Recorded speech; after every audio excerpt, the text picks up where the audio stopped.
देखिए क्या कह रहा है इस प्रश्न में, जब वस्तु अवतल लेंस के सामने स्थित हो तो प्रतिबिंब की प्रकृति, आकार एवं स्थिति सचित्र बताएं।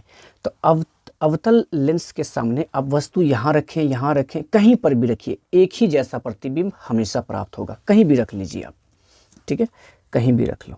मान लीजिए हम यहाँ रख लेते हैं, ठीक है, यहाँ एक वस्तु रख लिए ए बी, ठीक। तो रूल नंबर 1 कहता है कि जब प्रकाश की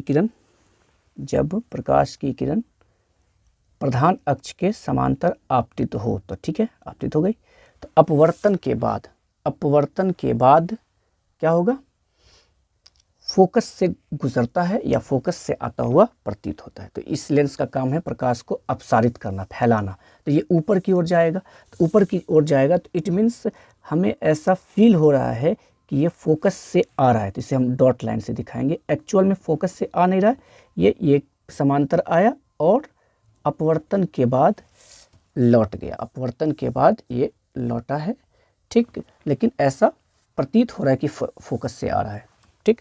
और रूल नंबर 2 क्या था कि जब प्रकाश की किरण प्रकाश केंद्र से होकर आपतित होगी तो बिना विचलित किए, बिना मुड़े सीधे निकल जाएगी। तो बिना मुड़े सीधे निकल गया। तो आप देखेंगे क्या, वस्तु यहाँ रखें, कहीं भी रखें, हमेशा देखेंगे यहीं कटेगा।